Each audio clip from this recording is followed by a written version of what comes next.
Hello viewers, welcome है हमारे इस वीडियो में। गया, जो कि प्रसिद्ध है महात्मा बुद्ध के ज्ञान प्राप्ति से, अर्थात बिहार की वह पावन धरती गया जहां आकर महात्मा बुद्ध ने ज्ञान प्राप्ति हेतु तपस्या की और वह सफल भी हुए।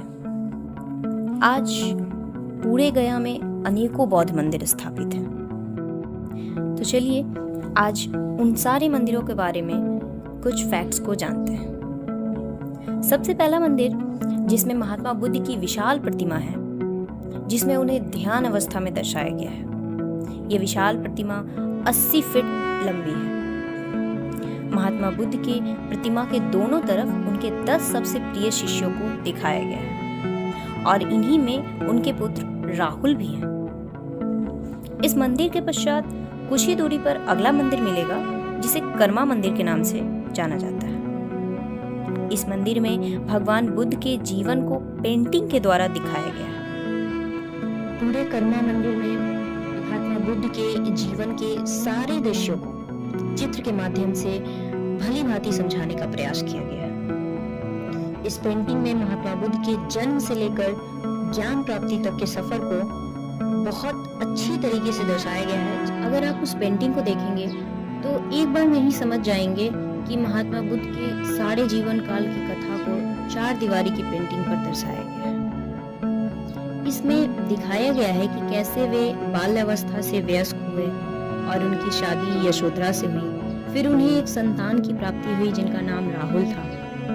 तथा इसी पेंटिंग में वे 4 महान घटनाएं देखने को मिलती हैं, जिसे देखकर महात्मा बुद्ध ने सन्यासी बनने का निर्णय लिया था।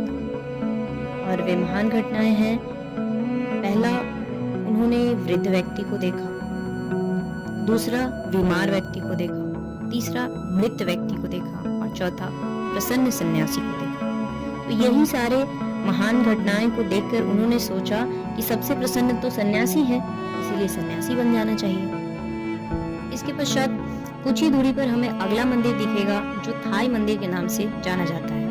ये मंदिर थाईलैंड के राजा द्वारा बनवाया गया था। इसमें महात्मा बुद्ध को ध्यान की मुद्रा में दिखाया गया है। अब थाई मंदिर से थोड़ी ही दूरी पर महात्मा बुद्ध का एक और विशाल प्रतिमा है जो स्लीपिंग बुद्धा के नाम से प्रसिद्ध है। यहाँ महात्मा बुद्ध को सोते हुए अवस्था में दिखाया गया है। यहाँ पर आपको एक धार्मिक पाठशाला देखने को मिलेगा, इसमें बौद्ध धर्म की शिक्षा दी जाती है। अगला मंदिर है मेटा टेम्पल। इस मंदिर में महात्मा बुद्ध की सफेद रंग की विशाल प्रतिमा है।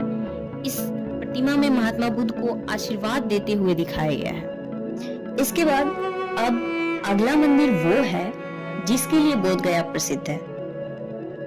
लोग दूर दूर से इस मंदिर की पवित्रता को महसूस करने आते हैं। कुछ भारत के अलग अलग राज्यों से तथा कुछ विदेशी यात्री भी यहाँ आते हैं। ये मंदिर वो पवित्र स्थल है जहाँ महात्मा बुद्ध को ज्ञान की प्राप्ति हुई थी, जिसे महाबोधि मंदिर के नाम से जाना जाता है। इस मंदिर की विशेषता सबसे अलग है क्योंकि इस मंदिर का निर्माण इस मॉडर्न एरा में ना होकर 1300 साल पहले एंशिएंट एरा में हुआ था। इसके निर्माण में बहुत सारे राजवंशों का योगदान रहा, किंतु पूर्ण रूप से गुप्त काल में इसका निर्माण संपन्न हुआ। व्यूअर्स, आपको पता होना चाहिए कि इस मंदिर के परिसर में ही बोधि वृक्ष की 5वीं पीढ़ी उपस्थित है।